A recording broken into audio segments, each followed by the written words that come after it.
اعوذ باللہ من الشیطان الرجیم بسم اللہ الرحمن الرحیم۔ عزیز طالبات السلام علیکم۔ ہمارا موضوع اپنی مدد آپ سر سید احمد خان کا مضمون جو جاری تھا، ہم نے اس میں دیکھا کہ سر سید احمد خان نے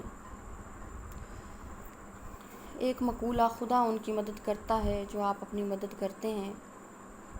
اس سے اس مضمون کا عنوان اخذ کیا ہے اور اسی کی بنیاد پر انہوں نے اپنی مدد آپ کرنے کی دعوت دی ہے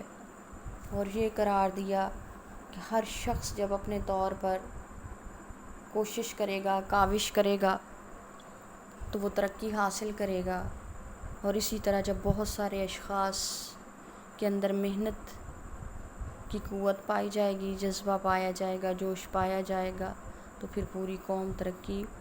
کرے گی، اور اگر وہ دوسروں پر انحصار کرے گا تو اس کی عزت، غیرت، سارا کچھ چلا جائے گا اور وہ قوم دوسری اقوام کی نظر میں بے عزت ہو کر رہ جائے گی، ذلیل ہو کر رہ جائے گی۔ پھر انہوں نے بات کی تھی کہ جیسی عوام ہوتی ہے ویسی ہی حکومت ہوتی ہے۔ پھر انہوں نے بات کی تھی شخصی ترقی کی، قومی ترقی کی، کہ قومی ترقی شخصی محنت، عزت، ایمانداری اور ہمدردی کا نتیجہ ہے، مجموعہ ہے، اور قومی تنزل جو ہے وہ شخصی سستی، شخصی بے عزتی، شخصی بے ایمانی، خود غرضی اور شخصی برائیوں کا مجموعہ ہے۔ اسی طرح انہوں نے کہا ہے کہ ان تمام برائیوں کو ہم جڑ سے اکھاڑ سکتے ہیں اگر ہم خود کوشش کریں، اور باہر کا کوئی شخص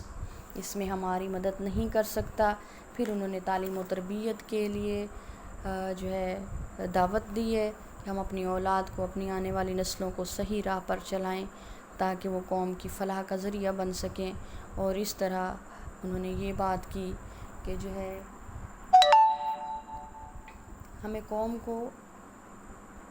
بہتر بنانے کے لیے، اس کی اصلاح کرنے کے لیے قوم کے ہر فرد کو اپنے طور پر کاوشیں کرنی چاہیے۔ اور پھر غلاموں کا فرق بتایا کہ اصلی غلام وہ نہیں ہے جس کو خرید لیا جائے یا ظالمہ کا اس پر مسلط کر دیا جائے، بلکہ اصل غلام سر سید احمد خان نے اس شخص کو قرار دیا ہے جو بد اخلاقی، خود غرضی، جہالت اور شرارت کا مطیع ہو جائے، یا وہ ذاتی خود غرضی میں مبتلا ہو جائے تو وہ اصل غلام ہے۔ پھر انہوں نے یہ بات ہمارے سامنے کی ہے کہ انسان جب یہ خیال کرتا ہے کہ کوئی باہر سے اس کی مدد کو پہنچے گا، اس کی رہنمائی کرے گا، تو یہ بھی ناممکن ہے، کیونکہ انسان جب تک خود کوشش نہیں کرتا اس کو کچھ حاصل نہیں ہوتا، اور جب وہ دوسروں پر انحصار کرتا ہے تو پھر انسان حقیر اور ذلیل ہو جاتا ہے۔ تو یہاں تک ہم پڑھ آئے ہیں۔ اب ہم دیکھتے ہیں کہ آگے سر سید احمد خان نے ہماری کس طرح قوم کو جہد و عمل کی طرف اکسایا ہے۔ تو بات کرتے ہیں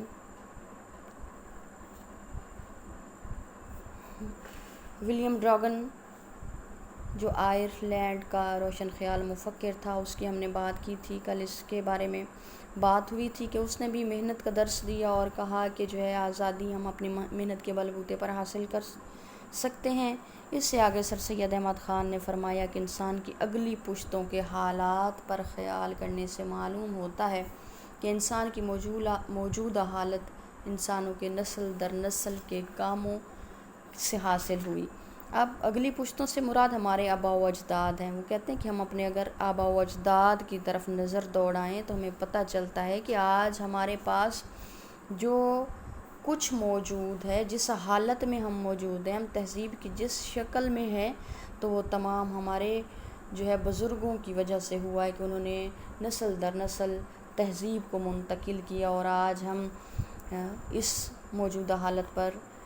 پہنچے ہوئے ہیں۔ پھر وہ کہتے ہیں کہ محنتی اور مستقل مزاج، محنت کرنے والوں، زمین کے جوتنے والوں، کانوں کے کھودنے والوں، نئی نئی باتوں کی ایجاد کرنے والوں،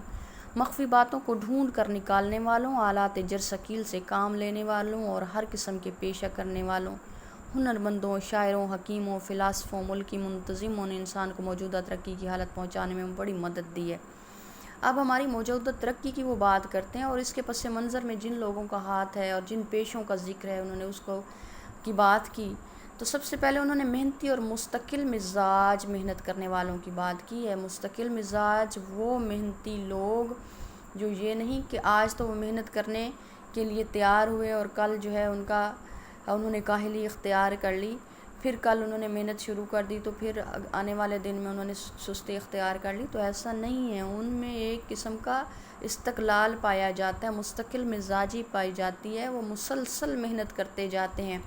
تو یہاں پر انہوں نے مختلف پیشوں کا ذکر کیا۔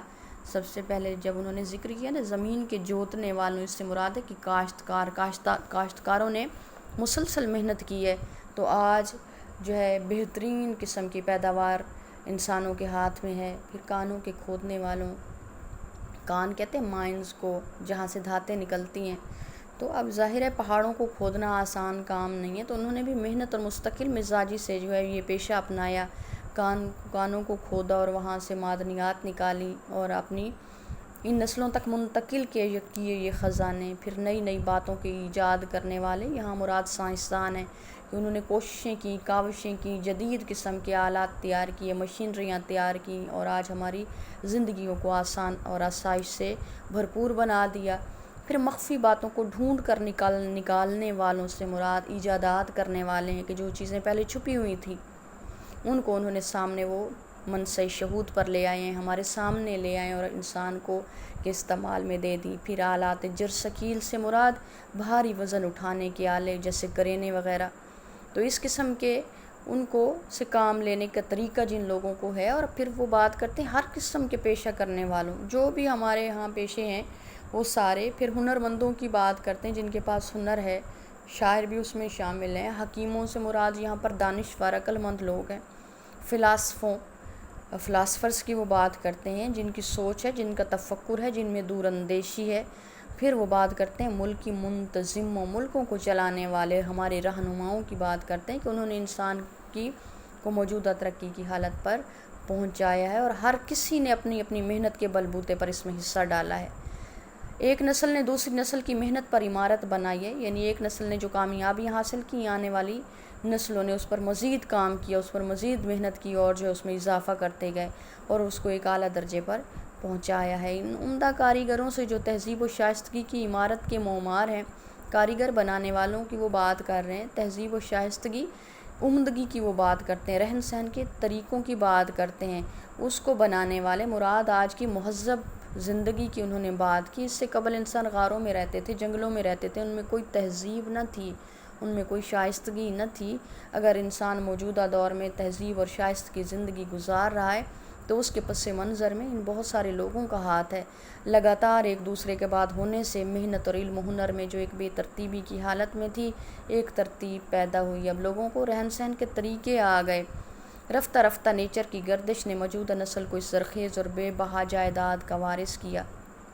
اب ایک ہی وقت میں مصنف کہتے ہیں کہ ترقیاں نہیں ہو گئی۔ آج موجودہ دور میں انسان جس حالت میں ہے وہ ایک ساتھ ایک ہی مرتبہ نہیں ہو گیا، بلکہ آہستہ آہستہ ہم دیکھتے ہیں کہ تہذیب کی بنیاد کیسے ہوئی۔ جب لوگوں نے جنگل و بیابانوں میں رہنا شروع کیا، ان کو کچھ معلوم نہ تھا، غاروں کی زندگیاں تھیں، پھر وہ پتھروں سے انہوں نے اوزار بنانے سیکھے، پھر انہوں نے پانیوں کے ارد گرد بستیاں بسانا شروع کر دیں اور ان بستیوں میں انہوں نے اپنی رہائش گاہیں تعمیر کی۔ پھر جنگلی جانوروں درندوں سے بچاؤ کے لیے انہوں نے جو ہے دریافت کی، مختلف قسم کے اوزار بنانا شروع کر دیے۔ پھر انہوں نے کاشتکاری شروع کی اور اس کے بعد جو ہے انہوں نے اپنی زندگی کو مزید پرآسائش بنانے کے لیے اس میں مزید وہ اضافہ کرتے گئے، انہوں نے مکانات بنا لیے، انہوں نے مزید جو ہے کامیابیاں حاصل کی۔ پھر آگ ایجاد ہوئی، پھر آگ کی ایجاد کے بعد صنعتی دور آتا ہے، تو صنعتی دور کے بعد جو ہے ایک تیزی سے ہمارے معاشرے میں ترقی ہوتی نظر آتی ہے۔ تو وہ کہتے ہیں کہ وقت، نیچر کی گردش سے مراد یہاں پر ہے وقت کے گزرنے کے ساتھ ساتھ تو موجودہ نسل کو یہ تمام چیزیں مہیا کیں جو آج جس کے وہ مالک ہیں، تو جو ہمارے پرکھوں کی ہوشیاری اور محنت سے مہیا ہوئی تھی۔ پرکھوں سے مراد آباء و اجداد ہیں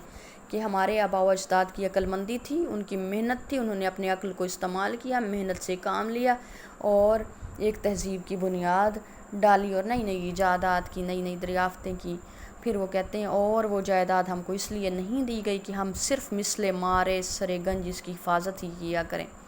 اب وہ جائیداد علم کی صورت میں بھی ہے، وہ جائیداد موجودہ دور کی تہذیب و ترقی کی صورت میں بھی ہے۔ پھر انہوں نے یہ بات کی، جب وہ کہتے ہیں نا صرف مثل مار سرے گنج، مثل کا مطلب ہوتا ہے کی طرح، مار سانپ کو کہتے ہیں، سرے گنج خزانے کے اوپر۔ مقصد یہ ہے کہ انہوں نے اس لیے ہمیں جائیداد نہیں دی، علم نہیں دیا، ترقی نہیں دی کہ ہم صرف سانپ کی طرح خزانے کی حفاظت کرنے کے لیے اس کے اوپر بیٹھ جائیں، یعنی اکتفا کر لیں جو چیزیں ہمیں دی گئیں، بلکہ ہم کو اس لیے انہوں نے یہ چیزیں اس لیے دی گئی کہ اس کو ترقی دیں اور رفتہ رفتہ ترقی یافتہ حالت میں آئندہ نسلوں کے لیے چھوڑ جائیں۔ وہ ہمیں مزید اس پہ محنت کر کے، اس کے کام کر کے مزید اس میں اضافہ کرنے کی بات کرتے ہیں۔ وہ کہتے ہیں کہ معاشرے کو جتنا انہوں نے ترقی یافتہ اور تہذیب یافتہ بنایا ہے، ہم اس پہ اور زیادہ کام کریں اور معاشرے کو مزید تہذیب یافتہ بنا دیں۔ مگر افسوس، 100,000 افسوس کہ ہماری قوم نے ان پرکھوں کی چھوڑی ہوئی جائیداد کو بھی گرا دیا۔ اب سر سید یہاں پر قوم کو ان کے زوال کا سبب بتا رہے ہیں، اور وہ زوال پر افسوس کا اظہار کرتے ہوئے کہتے ہیں کہ ہمیں اس بات پر افسوس ہے کہ ہمارے بزرگوں نے جو جائیداد چھوڑی تھی، جو تہذیب چھوڑی تھی، جو ترقی چھوڑی تھی، ہمیں چاہیے تو کیا تھا کہ ہم اس میں مزید اضافہ کرتے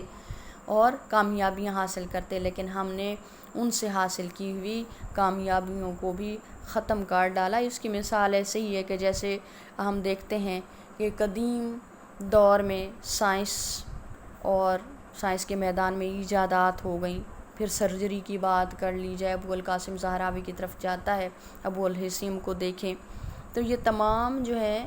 سائنسدان، مسلمان سائنسدان تھے، ان سے دیگر اقوام نے علم حاصل کیے اور جو ہے انہوں نے ترقی کی اور کہاں سے کہاں تک پہنچ گئے۔ اور ہمیں افسوس اس بات کا ہے کہ ہمارے بزرگوں نے، ہماری ان بزرگ سائنسدانوں کی مثال اگر دے لیں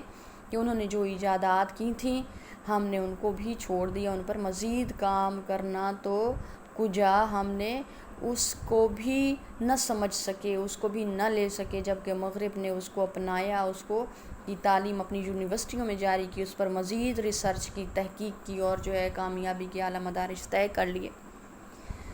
پھر سر سید کہتے ہیں کہ ایک نہایت عاجز و مسکین غریب آدمی جو اپنے ساتھیوں کو محنت اور پرہیزگاری اور بے لگاؤ ایمانداری کی نظیر دکھاتا ہے، نظیر مثال کو کہتے ہیں کہ ایک شخص ہے، وہ عاجز ہے، وہ مسکین ہے، غریب ہے، اس کے بس میں کچھ نہیں ہے، وہ کچھ کرنے کے قابل نہیں ہے، لیکن محنت وہ کر سکتا ہے اور وہ پرہیزگار بھی ہے، یعنی وہ خود غرضی میں مبتلا نہیں ہے، اس کو اپنے نفس پر کنٹرول ہے، وہ قوم کی فلاح چاہتا ہے، وہ ایماندار ہے، وہ اپنے فرائض کی ادائیگی بحسن خوبی انجام دے رہا ہے۔ تو یہ ایک قسم کی مثال ہونی چاہیے معاشرے میں ہمارے لیے، ان کے ارد گرد بسنے والے لوگوں کے لیے، تو اس شخص کا اس کے زمانہ میں اور آئندہ زمانے میں اس کے ملک، اس کی قوم کی بھلائی پر بہت بڑا اثر پیدا ہوتا ہے، کیونکہ اس کی زندگی کا طریقہ اور چال چلن وہ معلوم نہیں ہوتا، مگر اور شخصوں کی زندگی میں خفیہ پھیل جاتا ہے اور آئندہ کی نسل کے لیے ایک عمدہ نظیر بن جاتا ہے۔ تو اب انہوں نے بات کی ایک ایسے شخص کی جو محنت کرتا ہے، محنت کو اپنا شعار بناتا ہے۔ وہ غریب تھا، اس کی کوئی پہچان نہیں تھی، لیکن اس نے محنت کی، اس نے کامیابیاں حاصل کی اور بظاہر ایسے لگتا تھا کہ جیسے اس کی کوئی حیثیت نہیں ہے، لیکن چونکہ قوم مجموعہ ہے اشخاص کا، افراد کا، تو اس نے اپنے حصے کی جب محنت کی تو وہ آہستہ آہستہ ایک غیر محسوس طریقے سے وہ پھیل گئی، اور اس طرح جو ہے وہ آنے والی نسلوں کے لیے ایک مثال بن گیا۔ ہر روز کے تجربے سے یہ بات معلوم ہوتی ہے کہ شخصی چال چلن میں یہ قوت ہے کہ دوسرے کی زندگی اور برتاؤ اور چال چلن پر نہایت قوی اثر پیدا کرتا ہے، اور حقیقت میں یہی ایک نہایت عمدہ عملی تعلیم ہے۔ اب شخصی زندگی کی اہمیت کو مصنف نے یہاں واضح کیا ہے۔ وہ شخصی چال چلن سے مراد جو ہے کردار ہے یہاں پر۔ اب وہ کون سا کردار؟ وہ کہتے ہیں کہ ہر شخص میں اگر مثبت کردار ہوگا، وہ بہترین انداز میں اپنی زندگی کو محنت اور ایمانداری کے بلبوتے پر چلائے گا، تو دوسرے اس سے لازمی بات ہے کہ اثر حاصل کریں گے، اور اس طرح جو ہے جب دیگر لوگ اس سے اثر پیدا ہوگا اور جو لوگ اس سے اثر قبول کریں گے اس کو دیکھ کر، تو یہ کامیابی ہے ہماری قوم کی، اور اسی کو انہوں نے عملی تعلیم کہا ہے۔ دیکھو پریکٹیکلی ایک چیز صرف الفاظ کی بات نہیں ہے، ایک مثال لوگوں کے سامنے ہے، لوگ اس سے متاثر ہوتے ہیں اور ویسا کرنے کی کوشش کرتے ہیں، اور جب بہت سارے لوگ ایسی کوشش کریں گے اس سے متاثر ہو کر، تو لازمی بات ہے کہ قوم کی ترقی یقینی ہے۔ یہ علم وہ علم ہے جو انسان کو انسان بناتا ہے۔ اسی علم سے عمل، چال چلن، تعلیم نفسی، نفس کشی، شخصی خوبی، قومی مضبوطی کو قومی عزت حاصل ہوتی ہے۔ یہی وہ علم ہے کہ جو انسان کو اپنے فرائض ادا کرنے اور دوسروں کے حقوق محفوظ رکھنے اور زندگی کے کاروبار کرنے اور اپنی عاقبت کے سنوارنے کے لائق بنا دے۔ تب کس علم کی انہوں نے بات کی ہے؟ عملی تعلیم کی بات کی ہے، پریکٹیکلی چیزوں کو کرنے کی بات کی ہے۔ اب وہ یہ کہتے ہیں کہ علم وہ نہیں ہے کہ آپ نے کتابیں پڑھ لی، رٹے لگا لیے، ڈگریاں حاصل کر لیں۔ وہ یہ کہتے ہیں کہ علم وہ ہے جو انسان کو انسان بناتا ہے۔ جو اب دیکھو تمام لوگ بنیے حضرت آدم علیہ السلام کی اولاد ہونے کے ناطے آدمی تو ہیں، لیکن انسان صرف وہی ہے جس میں انسانیت ہے، اور انسانیت کا تقاضا کیا ہے؟ عمدہ خوبیوں کا، اخلاقیات کا پایا جانا، احساس کا پایا جانا، پیار اور محبت کے جذبے کا پیدا ہونا۔ تو انسان علم وہ ہے، وہ کہتے ہیں کہ جو انسان کو انسان بناتا ہے۔ تو اسی علم سے عمل، چال چلن، انہوں نے مختلف کیٹیگریز اس کی بتائی ہیں۔ اس علم سے کیا حاصل ہوتا ہے؟ عمل ہوتا ہے، ہم اس کے مطابق کام کرتے ہیں، جیسا ہم پڑھتے ہیں، جیسا ہم دیکھتے ہیں اس پر عمل کرتے ہیں، ویسا کرنے کی کوشش کرتے ہیں، پھر اپنے کردار کو درست کر لیتے ہیں۔ اسی سے تعلیم نفسی، یعنی انسان کی ذات اور خوبیوں کو جاننے کا علم، تعلیم نفسی اس کو کہتے ہیں، وہ جو ہے حاصل کرتے ہیں کہ انسان کی ذات کیا ہے، اس میں کیا خوبی ہیں، اور اس کو جو ہے کس انداز میں برتنا ہے۔ پھر نفس کشی، کہ ہم نے اپنی خواہشات کو کس طرح ختم کرنا ہے۔ دیکھیں انسان اس کائنات میں صرف لطف اندوز ہونے کے لیے نہیں آیا، بلکہ جو ہے اس کو اللہ پاک کی ذات نے اس لیے تخلیق کیا کہ وہ جہان میں جائے، وہ عبادت الہی کرے، وہ اپنے لیے جو ہے نا ایک آخرت کی زندگی کو سنوار لے، اور آخرت کی زندگی کو سنوارنے کے لیے نفس کشی ضروری ہے۔ وہ اپنی ذاتی خواہشات کو مارنا پڑے گا اس کو۔ پھر شخصی خوبی سے مراد یہاں ہے کہ ہر شخص کے اندر ذاتی خوبیوں کا پایا جانا، قومی مضبوطی، قومی عزت حاصل ہوتی ہے، اور اسی علم سے جو بعمل علم ہو اس سے قومیں مضبوط بھی ہوتی ہیں، وہ عزت بھی حاصل کرتی ہیں۔ تو یہی علم وہ علم ہے۔ اب علم کی بنیاد، علم آگاہی ہے، جاننا ہے، شعور ہے، رویوں میں تبدیلیوں کا نام ہے۔ تو یہی علم انسان کو پھر کس قابل بناتا ہے کہ اس کو اپنے حقوق اور فرائض کا پتہ چل جائے، تو اس نے کیا لوگوں کے لیے کرنا ہے۔ ساری جنگ اس زندگی میں حقوق اور فرائض کی ہے۔ اگر صرف حقوق اور فرائض بہترین انداز میں ادا کر دیے جائیں تو کوئی مسئلہ باقی نہ رہے۔ تو ہر شخص جب اپنا فرض ادا کرے گا تو وہ دوسروں کے حقوق ان کو دے رہا ہوگا، اور اس طرح زندگی کا نظام بہترین انداز میں چلتا جائے گا، اور زندگی میں جو اللہ پاک کے دیے ہوئے راستے کو اختیار کر لے گا اس کے زندگی کے معاملات درست ہو جائیں گے، کسی کو اس سے شکوہ نہ ہوگا، معاشرہ بہترین انداز میں اخلاقیات کے دائرے میں چلتا جائے گا، تو لازمی بات ہے کہ ان کی آخرت سنور جائے گی۔ اس تعلیم کو آدمی صرف کتابوں سے نہیں سیکھ سکتا۔ آپ جو ہے وہ تعلیم کی اہمیت پر زور دے رہے ہیں۔ وہ کہتے ہیں کہ صرف الفاظ سے علم نہیں سیکھا جا سکتا، اور نہ یہ تعلیم کسی درجے کی علمی تحصیل سے حاصل ہوتی ہے۔ درجہ کہتے ہیں بچوں کلاس کو، یعنی جس طرح ہم ہر ایک کلاس سے دوسری کلاس میں ترقی کرتے جاتے ہیں، تو یہ ایسی چیز نہیں ہے، بلکہ یہ کیا ہے، اس کو ہم پریکٹیکلی مشاہدوں کے ذریعے سیکھتے ہیں۔ یہ نہ تو کتابوں میں درج ہے، نہ ہی کسی کلاس کے ذریعے ہم اس کو سیکھ سکتے ہیں۔ مشاہدہ آدمی کی زندگی کو درست اور اس کے علم کو بعمل، یعنی اس کے برتاؤ میں کر دیتا ہے۔ برتاؤ میں کرنا اس پر عمل کرنے کے قابل کر دیتا ہے۔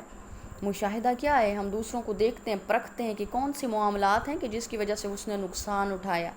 چاہے وہ معاشرتی زندگی میں تھا، چاہے وہ علمی زندگی میں تھا، چاہے وہ مذہبی زندگی میں تھا، چاہے جس حوالے سے بھی تھا، کہ کیا چیزیں اس کا نقصان کا سبب بنی، کیا چیزیں اس کی ترقی کا سبب بنی۔ تو یہ ہے مشاہدہ، اور اس مشاہدے کی بنیاد پر انسان اپنی زندگی کو بہترین کر سکتا ہے، اور جو کچھ وہ دیکھے گا اس پر عمل کر لے گا، اور پھر عمل کر کے اس کو قابل عمل بنا دے گا۔ علم کے بنسبت سر سید احمد خان کہتے ہیں عمل بہترین ہے۔ علم، آپ صرف علم کے حد تک ہم اس کو پڑھ لیں اور کتابوں میں اور ڈگری لے لیں، یہ علم نہیں ہے، بلکہ اس کی نسبت کیا چیز اچھی ہے کہ ہم اس پر عمل کر کے دکھا دیں، جو اصل مقصد ہے علم کے حصول کا، کہ جو کچھ سیکھا، جو کچھ پڑھا، اس پر عمل کر دیں، اپنی زندگیوں کو اس کے مطابق ڈھال دیں، تو یہ بہترین ہے۔ پھر وہ بات کرتے ہیں سوانح عمری کی بنسبت عمدہ چال چلن آدمی کو زندگی کو زیادہ تر معزز اور قابل ادب بناتا ہے۔ سوانح عمری کہتے ہیں زندگی کے حالات، پیدائش سے لے کر موت تک، وہ کہتے ہیں اس پر ہم سوانح عمریاں لکھ لیں، کہ ہمارے بڑے بڑے کارنامے اس میں درج ہیں، تو اس کی نسبت وہ کہتے ہیں کہ اگر ہم اپنے کردار کو بہترین کر لیں تو یہ ہمارا کردار ہی ہمیں معزز بنائے گا، لوگ ہمارا ادب کرنے لگ جائیں گے۔ سوانح عمریوں میں کچھ نہیں ہے کہ ہم اپنا کردار صرف لفظوں کی حد تک چھوڑ جائیں، بلکہ لوگوں کو جو ہے قائل کر لیں، اس کے لیے تیار کر لیں، وہ اعتراف کریں اس چیز کا۔ تو یہاں پر اکبر الہ آبادی کا ایک شعر ہے کہ کورس تو لفظ ہی سکھاتے ہیں، آدمی آدمی بناتے ہیں، یعنی ایسی اعلیٰ تربیت تعلیمی اداروں، کتابوں اور اعلیٰ درجے کی ڈگریوں سے نہیں ہو سکتی، بلکہ مطالعہ اور مشاہدہ انسانی زندگی کو درست کرتا ہے، اس کے زاویہ نگاہ کو وسیع اور اس کے علم کو بعمل بنا دیتا ہے۔ سر سید جو ہے اسی لیے تو انہوں نے جو ہے اس بحث کو سمیٹتے ہوئے کہا ہے کہ علم کی بجائے عمل اور محض سوانح عمری کی بجائے چال چلن کی انہوں نے بات کی کہ یہی انسان کو قابل احترام بناتا ہے۔ اقبال اگر دیکھیں وہ بھی اسی بات پہ زور دیتے ہیں کہ عمل سے زندگی بنتی ہے جنت بھی جہنم بھی، تو المختصر انسانوں اور قوموں کا تجربہ اسی میں جمع ہے کہ خدا ان کی مدد کرتا ہے جو آپ اپنی مدد کرتے ہیں، اور جب یہی جذبہ تمام لوگوں میں پیدا ہو جائے تو یہ قومی ترقی اور مضبوطی کی بنیاد بن جاتا ہے۔ اس طرح وہ قوم تمام عالم میں قابل عزت بن جاتی ہے، اور یہی اس کی ترقی کا راز ہے۔ تعمیر و ترقی کے طلبگار ہیں جو لوگ، تعمیر و ترقی کے طلبگار ہیں جو لوگ، ہے ان کے لیے راہ خدا اپنی مدد آپ۔ یا پھر شعر ہے کہ خدا نے آج تک اس قوم کی حالت نہیں بدلی، نہ ہو جس کو خیال آپ اپنی حالت کے بدلنے کا۔ تو یہ تمام چیزیں کیا ہیں، ہمیں درس دیتی ہیں اپنی مدد آپ کرنے کا۔ تو اس کا خلاصہ اس کے لیے رہنمائی میں آپ کی کر دیتی ہوں، وہ دیکھ لیجئے، اور اس کے مطابق آپ نے وہ طریقہ کار جو آپ کو کلاس میں سمجھا دیا گیا ہے اس کے مطابق آپ نے رجسٹرز پر اس خلاصے کو تحریر بھی کر لینا ہے، چند الفاظ اس میں بولڈ کر دو گے، اور جو ہے اس کو لکھ لینے کے ساتھ آپ نے اس کو یاد بھی کر لینا ہے، تاکہ یہ ساتھ ساتھ کام انشاءاللہ جاری رہے، اور آپ لوگ جو ہے ابھی سے محنت جاری رکھیں گے تو کامیابیاں یقینی ہیں۔ فی امان اللہ، اللہ حافظ۔